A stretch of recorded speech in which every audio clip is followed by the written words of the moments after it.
Shall we start? Sure.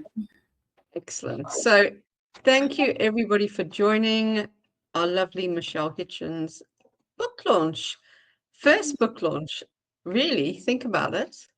Yeah, Online. the other ones just sort of went into the world and we hope for the best. Yeah, exactly. So I believe, people should be celebrated when they make an achievement like this. So also so the people that have read your books can come and talk to you and see that you're a real human as well, which is also really nice. So yes, welcome everybody who's joined. This evening we are going to be having a chat with Michelle about her amazing book. And if you have questions, you can either put them in the chat box, or we will get to a point where you can raise your hand and you can ask Michelle the question if you like yourself. So yes, welcome. Everybody, this is being recorded. So this will be going on to the local Book Hive YouTube channel.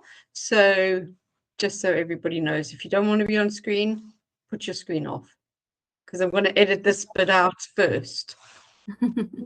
But it is also nice to see your faces. So yes. It's difficult to talk to blank screens, let me tell you. It is not the easiest thing. So yes. Of course. I love it. So let's start. Michelle, welcome. Thank you for writing such a beautiful, cozy book. It's been my pleasure. Absolutely. You know, it was so much fun to write, really. When you said to me, "Oh, I'm in the mood to write a cozy," I'm like, okay, this is like totally left field. And I'm not really a cozy reader either, but you won me over very, very quickly. The people, the storyline, the cats. The cats, my thing. I love cats. So yeah, you drew me in very quickly. Even though I love you as a person, I will always be honest with you with regards to my reviews. So tell me, how did it happen? How did you get from the Spira to this? Well, I actually started getting into reading cozy fantasy just because I was reading a lot of stressful books. This was coming out of like Just One Lie and Wayne Rue, and I was like, I need to calm down a little bit. So I was reading a lot of cozy fantasy, and I fell in love with it quite a bit. And I thought to myself, this sounds like a lot of fun to read. And I read The Spell Shop by Sarah Beth Durst, who's not a South African author, but she is a really cool author. And at the end of her book, in her acknowledgements, she actually says there that during COVID, she just woke up one morning and she decided the world needed some more happiness in it. And she wanted to write a book that felt like drinking a mug of hot chocolate. And I was like, that actually sounds like a brilliant idea. So then I sat and I thought and was like, how can we make this happen? And as I do with a lot of my books, I was brainstorming with the kids. And I'm a big animal lover, and my kids are too. And my eldest is actually my biggest brainstorming buddy. And his favorite animals are parrots and cats. And since I already had Eclipse in the first book, which was the representation of our parrot, Boo Boo, I was like, okay, why don't we do cats? Because cats are like these magical, mysterious, otherworldly little creatures that we put in our house, and we don't really know what they're getting up to, but we love them anyway. And yeah, it sort of just went from there. And I know you're not a big on romance, but I do enjoy reading romance. And the other thing was, I wanted a story with like sort of healthy romance, because I feel like that's missing from a lot of books. That's the romance I like. Yeah. I like healthy romance. I like old-fashioned type romance. The swooning, the feel good. Yeah. That's romance to me. Yes. Yeah, so and I wanted like realistic men that aren't just these like godlike creatures that no real human being can live up to. And I think I sort of did that for my poor husband because, well, it's sort of backfired since I started drawing the characters out a bit. But Yes, it did indeed. I'm telling him about like Sarah J. Maas's Batman and all these shadow wielders, and my poor husband sitting there is like, these are the men you read about. How am I ever supposed to live up to that? So yeah, I wanted to bring some more realistic men into the story and relationships that are, it's a little bit messy, but it's not toxic, if I can put it that way. So that was sort of what I wanted to bring into a story. And so the Moonlight Market was born. So tell me, when you're writing, what is your process like? Especially as this is a new type of feel-good writing that you are writing. And I know you have a hectic life, and I know a lot of people don't know too much about your home life because Michelle is a bit of a superhero. To those who do not know, she does a lot, and I don't know how she does it. Yeah, I'm a bit of a busybody. I've always been. Maybe you can tell listeners a little bit about you, apart from just being an author. Okay. So I'm a mom, and obviously I'm a wife, since I'm talking about my husband. And you'll probably hear the family going in the background. But I am a homeschooling mom. I've been home with my kids since they were born, and my eldest is almost 13. But I don't sit still. I've always got 120 different projects running at home. We live in the city, but we homestead in the city, so we have a huge vegetable garden in the back, and that's part of the reason that Aaron in the story is a farmer, because my husband is a farmer at heart, so I had to bring him in like that.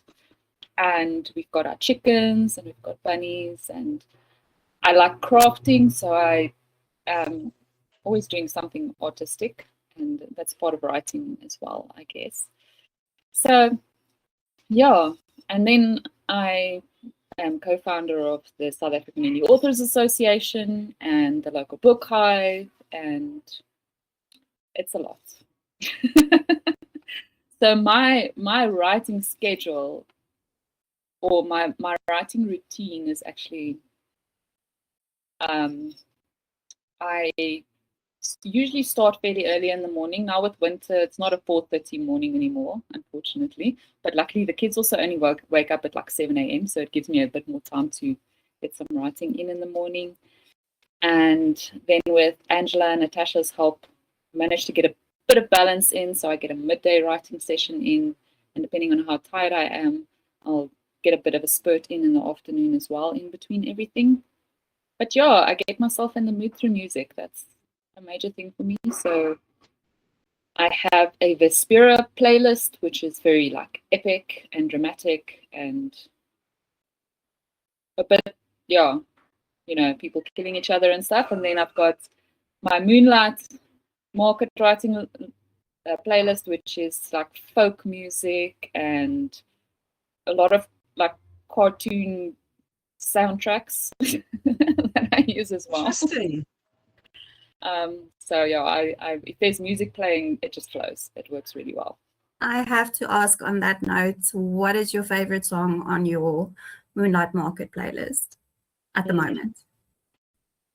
I really like the Oh Hellos, and I don't know if there's a favorite song. Let me check my playlist. Hold on. It quite surprised me when you said cartoons. Yeah, it's a more recent development. Yeah. But as like, in the theme tunes, or as in it's like the chipmunks who sing songs? No. I'm talking about like the musical, not necessarily singing, but like the orchestral music. Okay, that makes sense. Yeah. Thank you for clarifying, because I was thinking, like Roadrunner and, all these things. I'm thinking that's a bit disruptive. Yeah, it would be very disruptive. So my favorite song on my Moonlight Market playlist is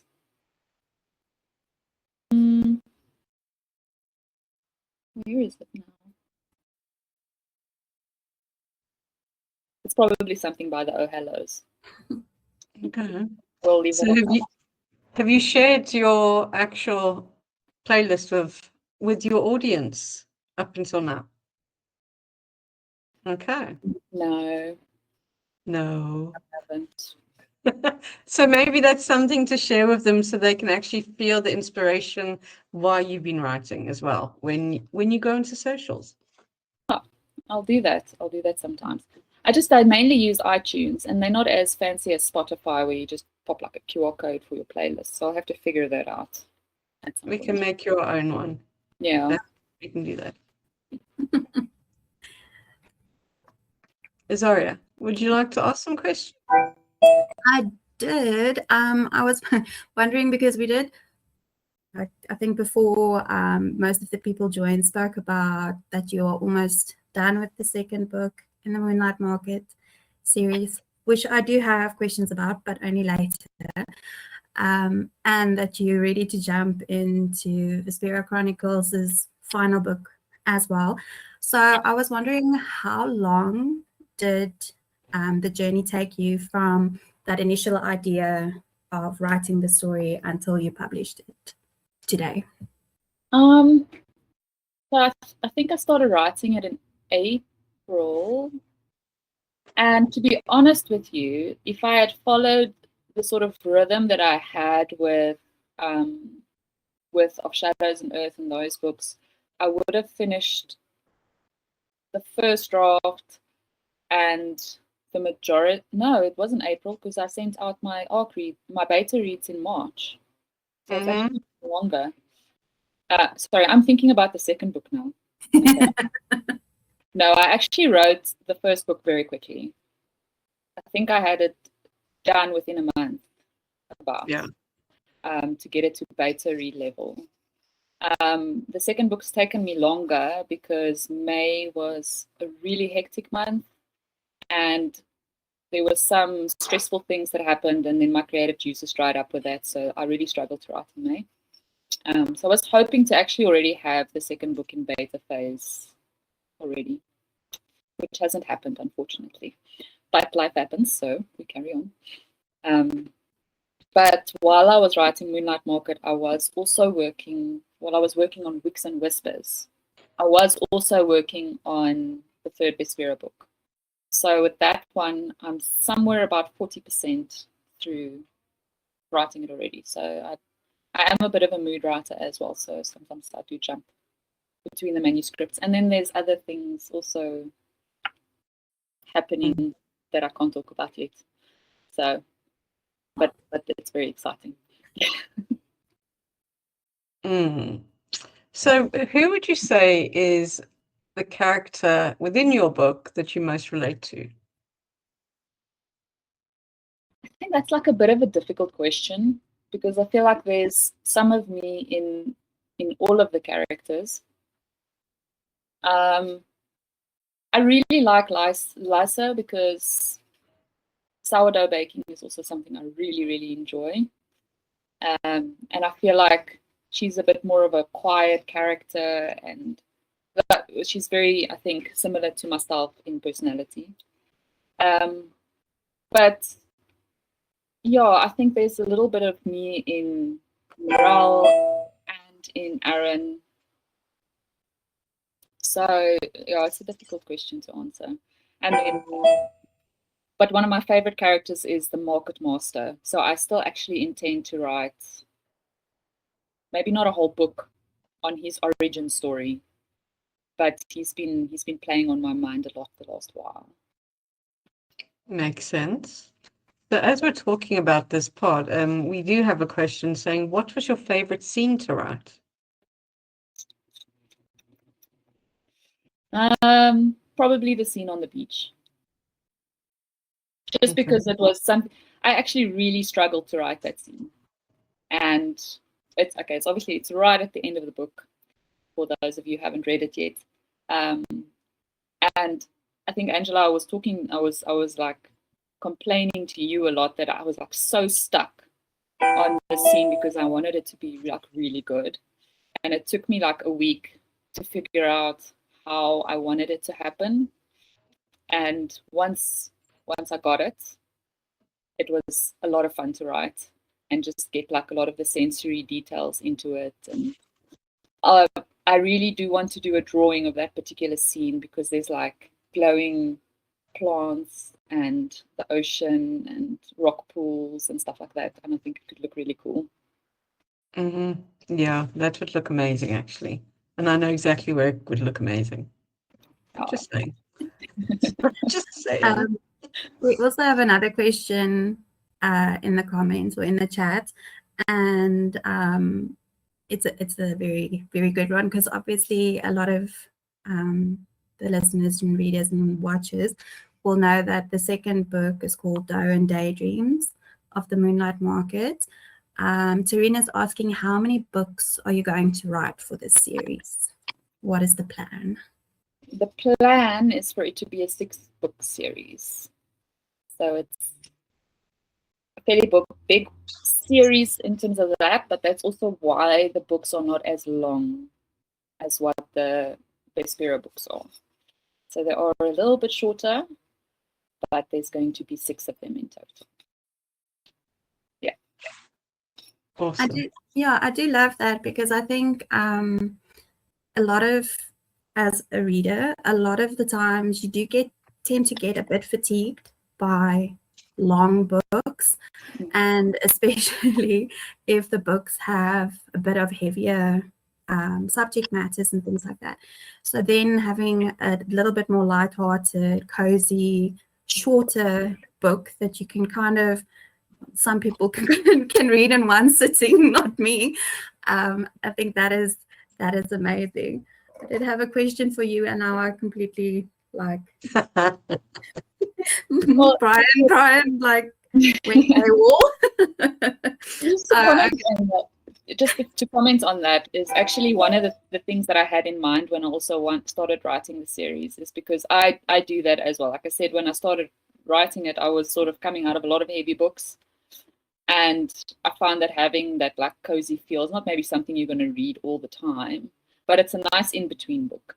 And that's part of the reason I wanted to write it as well, just to give people a break from the heavier stuff.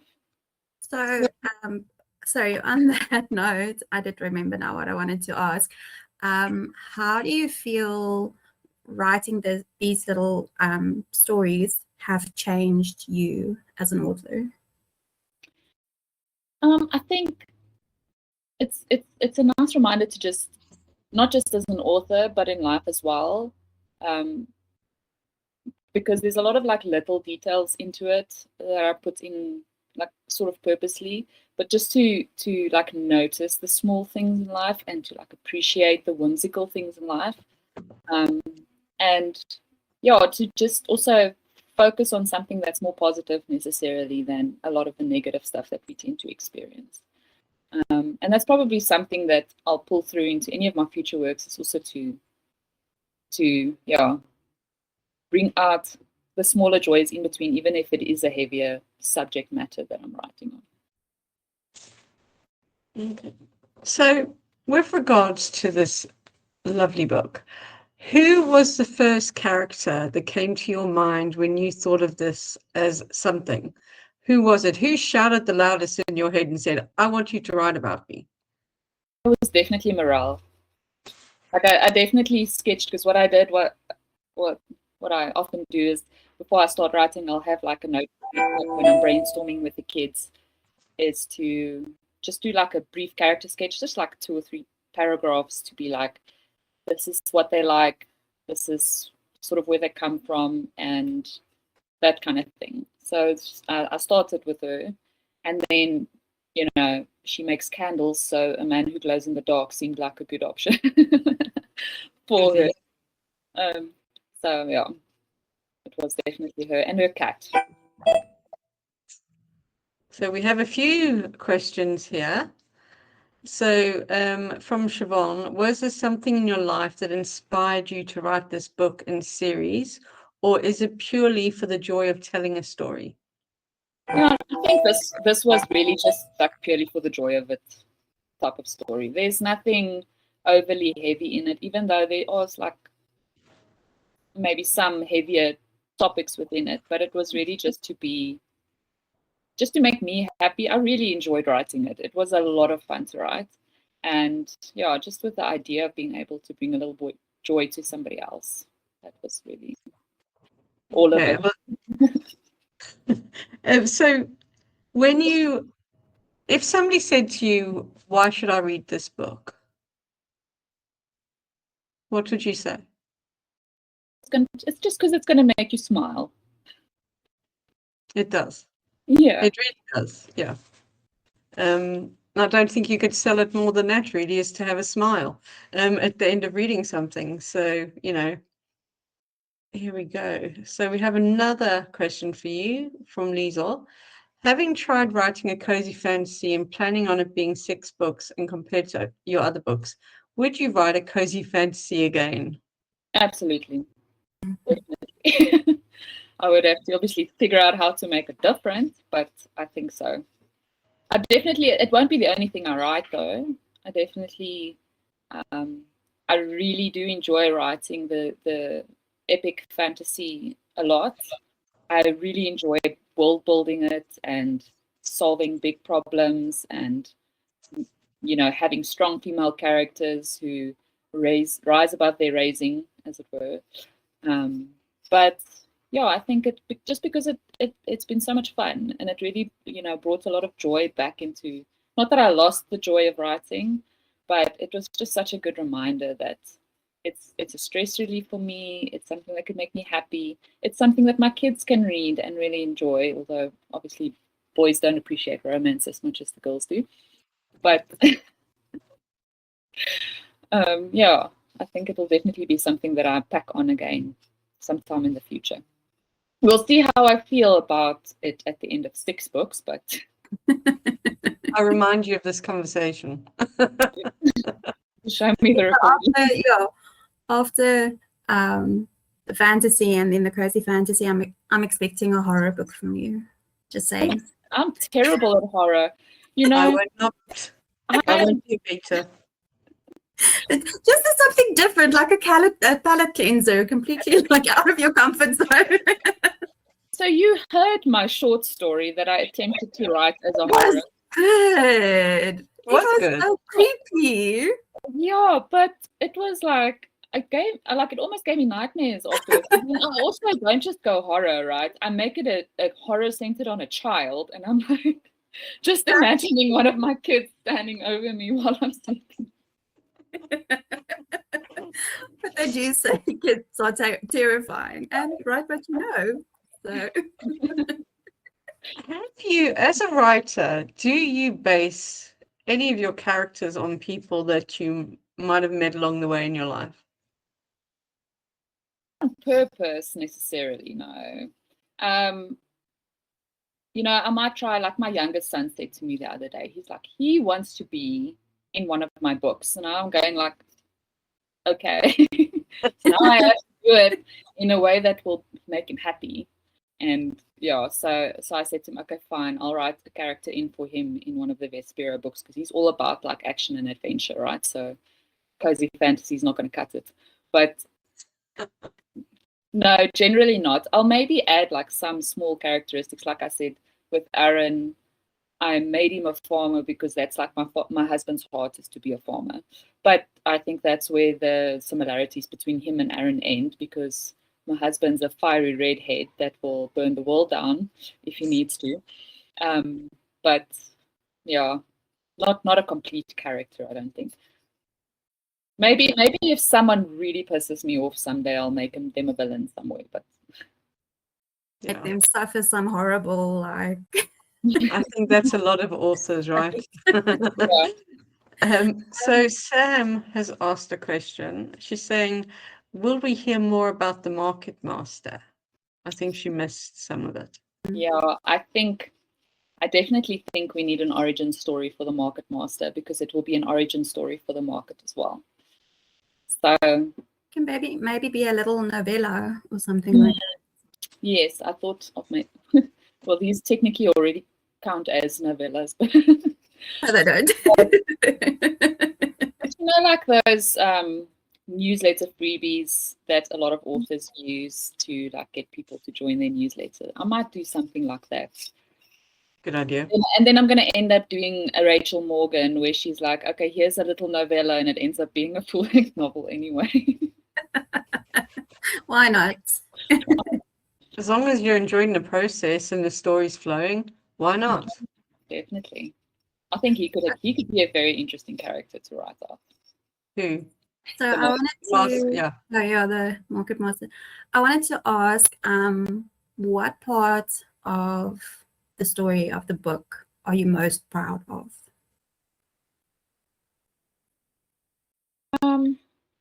Oh, that's a tough one. Can think about it a little bit if you need to. You know, I think I was a little bit nervous going into it to write such an overtly romance novel because I wasn't sure I could pull it off. Because I read romantasy, but I'm there for the plot more than anything. I don't generally enjoy reading like purely romance novels. And it's not that I have anything against it. It's just I like them epic and heart-wrenching. So I was a bit nervous about pulling off a romance and being able to like build a sufficient amount of tension into it. And I was like really nervous when I sent it out to beta readers. I was like, yes, I hope this works the way it should. But I think it worked quite well in the end. And yeah, it's something I hope to improve on, not just for specifically romance novels, but to be able to create tension between other types of relationships within a book and that kind of thing as well. I think it's good practice. When did you first fall in love with books? Because I know your family's got a history of books, so. I grew up devouring books. My dad owned a bookshop chain for 25 years. He was in the army until I was about 10, and then he did the bookshop thing. But even while he was in the military, obviously he loved books. That's why he went into a bookshop. But yeah, I've always loved reading as a child, and yeah, I think as a lot of people do, when we grow up and we start adulting, there's less time for reading. And there was a couple of years where I didn't read much, but yeah, I think it was something that was fostered by my parents, and it's, you know, that type of legacy that I try and carry on with my own kids to model for them that reading is a good hobby to have, because it's about more than just being entertained by the story. There's obviously, you know, we had this discussion in one of our SIRE groups during the week about like being able to expand your vocabulary and learning about other cultures, and yeah, just having it as a good learning experience. So I've always loved reading. I've loved writing even as a child. I completed several NaNoWriMo competitions, although I never took them overly seriously. It was just for the heck of it. And I actually saw last week was the 15th anniversary of the first book that I wrote, which is absolutely terrible. But I had it printed just to prove that I did it. And it was what I did for the NaNoWriMo challenge that happened every year. So it was really cool to see that was actually 15 years ago, and it's been going ever since, or less. Amazing. Absolutely amazing. And I'm actually wondering, because you said that was now 15 years ago, do you remember the moment that you decided you wanted to write books? I don't think it was necessarily about writing books for me. You know, 15 years ago, it was literally just trying to put down a story that was 50,000 words long. That was the challenge, and so that's what I did. And it's definitely something I intend to rewrite, because it's got cute bones. It's actually something that's more aimed towards like preteen audience. So I'll rewrite that at some stage. But I think I just rediscovered my I don't really want to say I rediscovered my love for reading because I've always been reading something, but I really earnestly started reading again about 2.5 years ago when my one friend dragged me to a book club. And I'm like reading these stories and I'm like, actually, this would be like really cool to actually do the 50,000 words or whatever and turn it into something real, like be able to show a story at the end of it. So yeah, I think that was about beginning of last year. I started writing Of Shadows and Earth, and then obviously it's a lot easier to publish a book now with self-publishing being as accessible as what it is. And once I did it the first time, there was like no going back, really. It became a bit of an obsession. Love that. You mentioned as well that you grew up surrounded by books. Your dad had a bookshop and everything. What kind of books did you grow up reading? Like, what was your go-to? I loved Roald Dahl, and I've got the full collection for my own kids now. Lots of, obviously, as a smaller child, we read lots of children's books and stuff, and we literally had hundreds of books in the house. I actually really enjoyed. My first job out of school was to work for my dad at the bookshop, and it was a Christian bookshop. So I read a lot of Francine Rivers. Was like one of my favorites. I devoured every book. Okay, it was the worst job I could have possibly had because my entire salary Went to books. Went to books.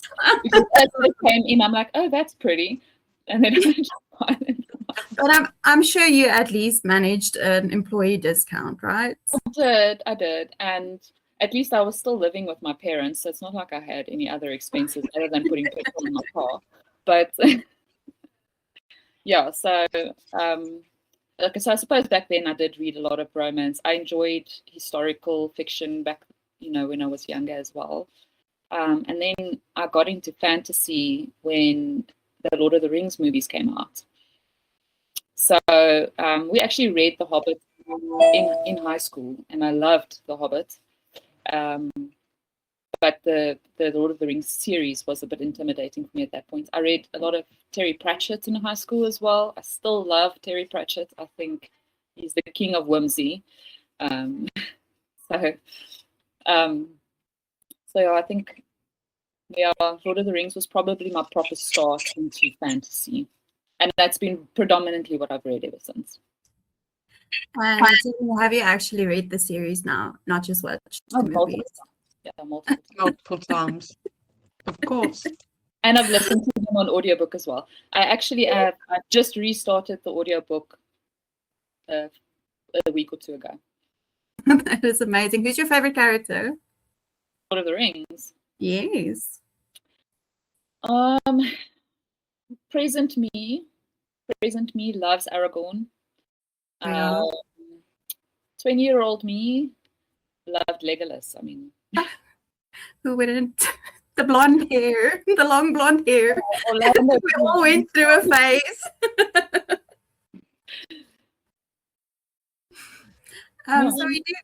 So we do have a couple of questions from Adila in the chat. She was asking, which of your characters do you think readers will love and hate the most in Wicks and Whispers? I don't think there's any characters that anyone should hate. I don't think there could be. No, this is not a story designed to have a villain. There's no high stakes. It's all low stakes. The magic is like actually pretty inconsequential. So I don't think there's anyone they would hate. I think characters that people would love, obviously the two main characters, my intention is for them to love. And as it turns out, everybody loves the cats more than anyone else. So as soon as you put an animal into something, the animal's always going to win. Yeah. Always. Yeah. And then she's also asking, if your book became a movie, who would you cast as your characters? I never really know how to answer that particular question because I don't really watch series and movies anymore. So I don't know who are actors even. I don't know. That's a difficult one. It's a difficult one to ask. And you guys asked me on this on the last interview as well, and I was just like, I don't know, put Henry Cavill as Fabian, and the rest do with what you please. He's got a good one. You can ask. What will Ember text you at 2 a.m.? My food. Where's my food? It's always food at 2 a.m. Always. Yes. Ember is really only interested in moving off her cushion for a meal, because she's not like the other market cats who go out to fetch patrons usually. So it was an extraordinary event for her to fetch Aaron through the doors in the first place. And then when she wasn't lying on her cushion, she was being with Rowan in bed. So yeah, she just wants to know where her food is. She needs to be on a diet. That's just the short of it. So here's something that I've kind of getting a theme of with regards to the names that you use with your characters. They're very Celtic and very like old school names. Yeah. Is there a reason behind that? Is it also do you see your actual world as kind of like that type of Celtic kind of, do you know what I mean? Like that really old school, old fashioned place. I do like my fantasy, like medieval time fantasy. So, it's interesting that you say that, because it's not something I've did on purpose. But, now that I think about it, and this is not to like steal the limelight from Blood and Salt at all, but I could imagine it in like the Scottish Highlands. That's exactly the reason I asked it, is because these names are very Celtic. Oh. And maybe subconsciously that's where you kind of drift towards, is that kind of like maybe Celtic, Nordic kind of old school, like witchy. Yeah, no, definitely like that kind of vibe. And I think if you look at the magic system as well, it's also something that would be something that would fit with that era and area as well. So maybe, but it wasn't something I did on purpose at all. Subconscious. Maybe it just happens naturally. My husband's family comes from the Isle of Man, so maybe it's just something that happens subconsciously, because I feel like that's at least where my kids, not where I'm from, but at least that's where my kids are from. On the note of names, how do you come up with your names? I hate naming. That's the one part of storytelling that I sincerely despise. Sometimes it just like happens. I look at someone like an author like Brandon Sanderson and his naming conventions. I'm pretty sure he like goes onto a keyboard and just like punches a whole bunch of things in there and then adds a vowel every now and then. And I'm sometimes very tempted to do that. I've seen this thing as well. One of those like, if you take your name and you rearrange all the letters of it alphabetically, that's your fantasy name. And I'm like looking at mine, and it's going to be something absolutely horrible. Yeah, mine wouldn't make much sense either. Oh, mine would be so weird. I'm like, no, this does not make any sense. Watch, everybody's now going to be writing it down. Everyone's doing this. Mine's like Aiglin. You can still pronounce it. I'm like, Iriza. Yeah, mine would be Lim or something.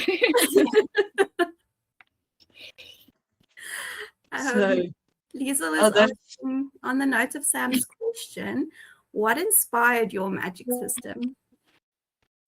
I just really wanted something that was low stakes and that was almost healing.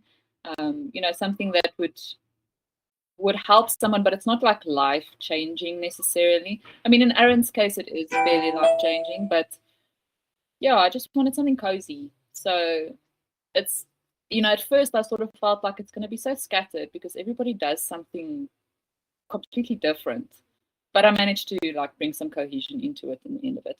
But it was really just something small and not something that's like world ending. Like the world is not allowed to end in this story. So yeah, it was just something cozy. Would you like to read an insert from your book? Boy. Thank you, because that was going to be one of mine as well. Yeah, no, you have to give me a minute to open it up because I don't even have No, to. go for it. Oh, that's fine. Adila also asked, while you are searching there, what do you hope readers will talk about after they finish the last page? I don't know about talk about, but there's like really just a feeling that I want them to have at the end of it, to be like this was a positive experience reading the story. So that was really like that's the kind of feeling I want people to have. And I had such an amazing ARC and Beta team that was so expressive on social media, and I was crying a few times today. Good tears, happy tears, but just because that was really like my hope for it, and it seems like that mission was accomplished, at least that it's just a happy feeling that you have afterwards and feel like, yeah, I can face another day after reading it. Yes, I was just saying, Sam had a question here. What type of candle will Muriel create for you? What would the scent be? I definitely think I really love bees. I mean, you can tell because the local book club has bees in it. So I definitely think that there would be like a sweet undercurrent of honey in it, and maybe like some peppermint as well, just to like get the brain and the creative juices going.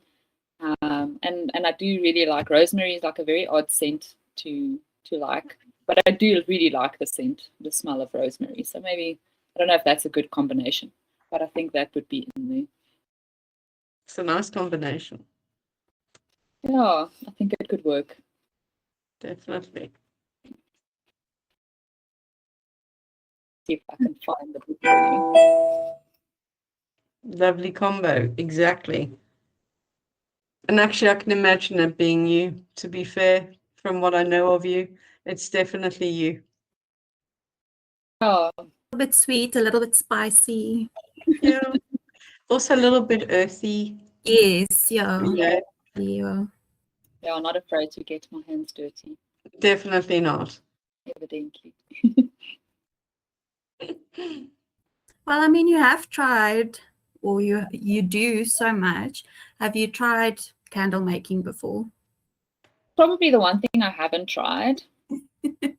I do make my own soap, but and the reason I haven't made candles yet is because you need like an this is like such a lame excuse, but a way to keep the wick up and out of the candle mixture, and I haven't constructed that yet. But it is on my to-do list. I've seen people literally use like ice cream sticks. Yeah. And just holding it over and tying the sticks around the top. Yeah. So yes, that is a lame excuse. I think it needs to be for the next book. The But sense the of next book is not about candles. Exactly. no, but it's part of the recipe. Right. Yes. You found your passage that you'd like to read. I don't know if we should read a morale or an Arrow portion. Whatever you like. Whatever's calling to you.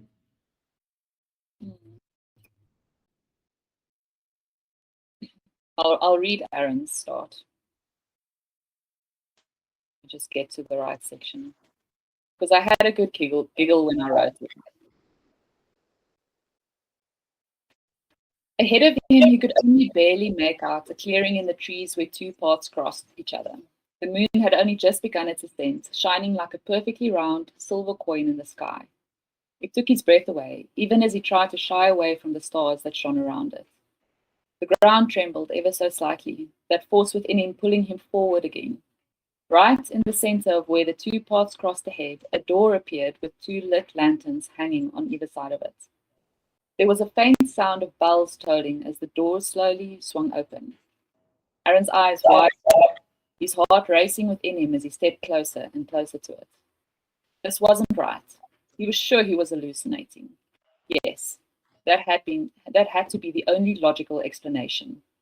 That, or some kind of unknown magic dwelt within these forests.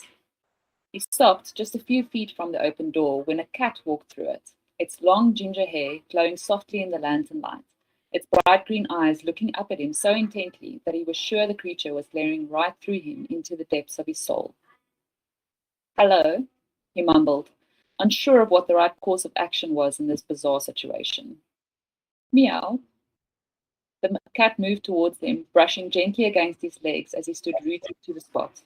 He couldn't tear his eyes away from it, away from this uncanny and unexpected kindness.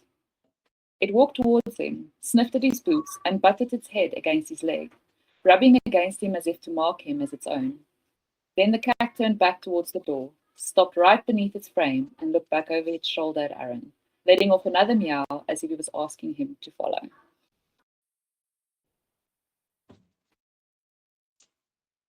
Bravo. I can't wait to jump into this book. I think It's I'm one so of the few good. people on this call that probably hasn't read it yet, but I'm very Honey, excited to start. if anybody's got any questions they'd like to ask Michelle directly, please unmute yourself. Or if you're a beta reader, why should people read this book? Go for it. Let me unmute you. I know nothing, so tell me everything. I just know Amber because of the ambassadors. So please tell me, beta readers, ARC readers. I would love to hear.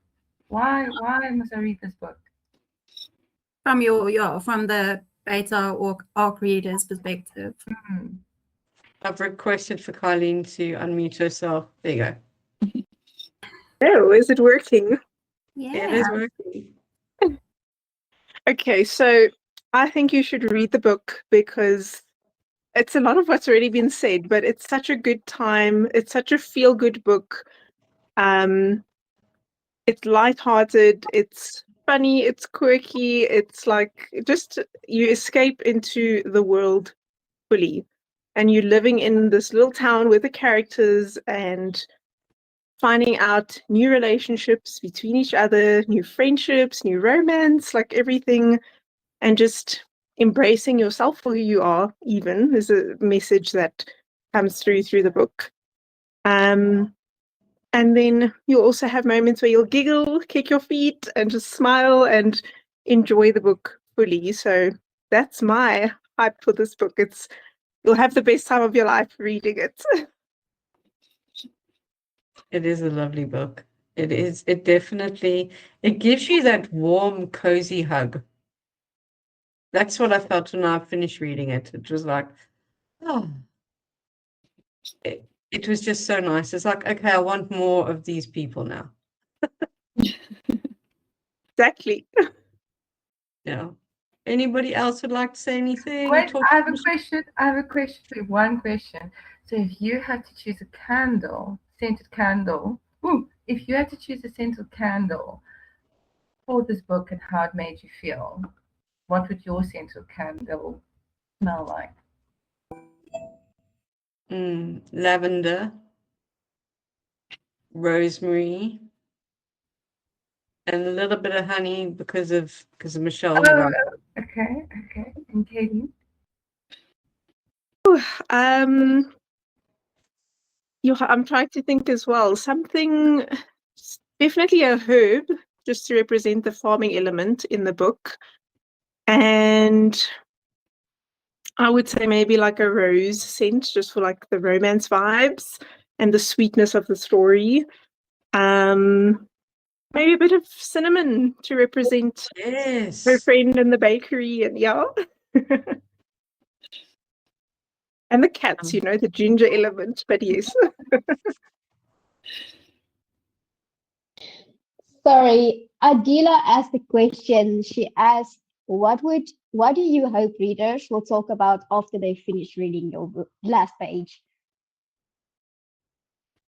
Yeah, I think it was just that thing of like just having a good feeling at the end of it. It's just like just being happy and having like a little, yeah, just a ray of sunshine in perhaps in between all the darker books.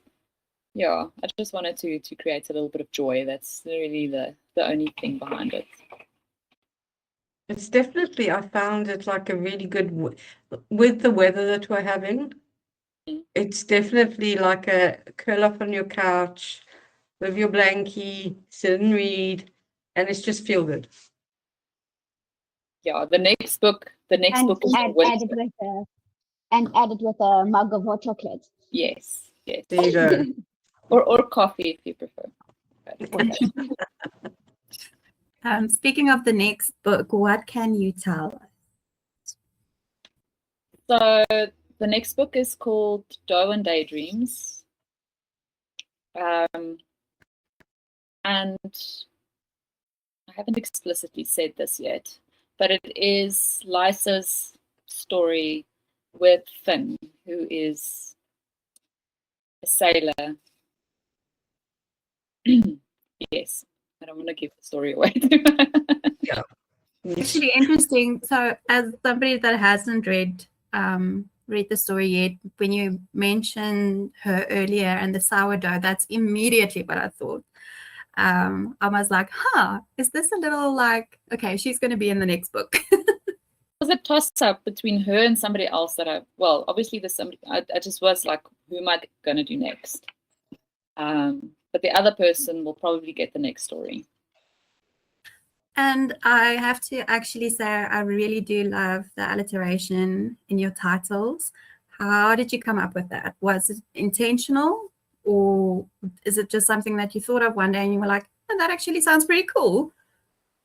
So I actually decided on the first book's name just because it sounded cool. I needed something candly in there.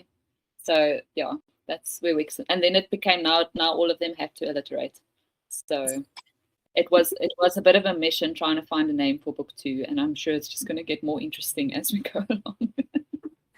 We're looking forward to seeing the artist in yourself come out of all your characters, because you are so good at drawing.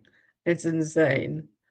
And in when I read the book and then showed me the characters, I'm like, oh yeah. Oh yes. Hello. Yes. On that note, are you going to have physical copies available, and when? I am, and when depends very much on when the National Library of South Africa decides to give me my ISBN. Yes. Well, hopefully sooner rather than later, but it will be soon. Hopefully. So when is the ebook available? So the ebook is available already on the local book club and all the other major platforms. But they don't matter. My platform of choice is the local book club, obviously. So it is available there. And the paperback will also be available there soon. And just on the note of artwork and all of that, because I see we're also running a little bit out of time, I just wanted to take a quick moment to say thank you to all the different people that had a hand in helping me bring Wicks Whispers to life, because it is, you could do it as a one-man band, but it always makes it better when you have a team of people around you. So I had some amazing beta readers who helped me, most of whom I think are on this call. I just think Antoinette's not here. But your feedback really made a very big difference in giving me some guidance on where to make improvements and that kind of thing. And I really appreciate that, you would take your time out of your day to read a not perfect story to help me make it better. So thank you, ladies, for doing that. And also to Tarin, who, I drew most of the elements for the cover myself, which was very brave to do because then I sat with a bunch of elements that I had no clue what I was going to do with. And then Tarin very graciously saved me late one evening when I was panicking, and she helped me put it all together in a really beautiful way. So thank you, Tarin, for doing that. And then to the ARC readers, this is the first time that I've actually used ARC readers in the launching process. And I think that's why I was feeling quite emotional today. I was saying to Angela earlier, I'm like, I'm crying because the dog is cute and I don't know why. And I think it's because of that, because it's been so touching for me to see your guys' reactions to the story, and just thank you so much for reading the book and for leaving your reviews. It really does make a difference for us as authors, and I appreciate you guys a lot. Thank you so much for helping me make it happen, because it's been so much more rewarding doing it this way. Isn't it? Yeah. But we are so proud of you for everything that you've done, because you took a chance on something that you've not done before. And look what you've created. You've created a bunch of women going, oh, hello, who's that dude? And, oh, this is a lovely, cozy read. And it's a nice romance. It's not in your face. It's just this nice. It's lovely. And I'm so proud of you. Thank you. I appreciate that. And obviously, thank you to Angela, especially because I think if it hadn't been for Angela, and I did put this in the acknowledgements at the back of the book, I wouldn't have been able to do half the stuff that I've been able to do this year. And I probably would have been writing, but you are a big inspiration to me. And, every morning, how's the writing going? To keep me on track. And just your friendship and everything means a whole lot. So thank you. It takes a team, and it's likewise for me to you. So it takes a team, but tonight is about you, my friend. You did this. You wrote the story, and I hope it brings many a reader pleasure, happiness, and smiles. Thank you. That is my only hope for it. Thank you, everybody, for joining. And the replay will be on the Hive YouTube channel. So if you haven't subscribed, subscribe, because there's other people that are on there as well. So yes, have a fabulous evening. Thank you, everybody. Everybody. And congratulations again, Michelle. So proud of you. Well done. Well done. Awesome. Thank you, guys. Have a good one. Bye. Bye.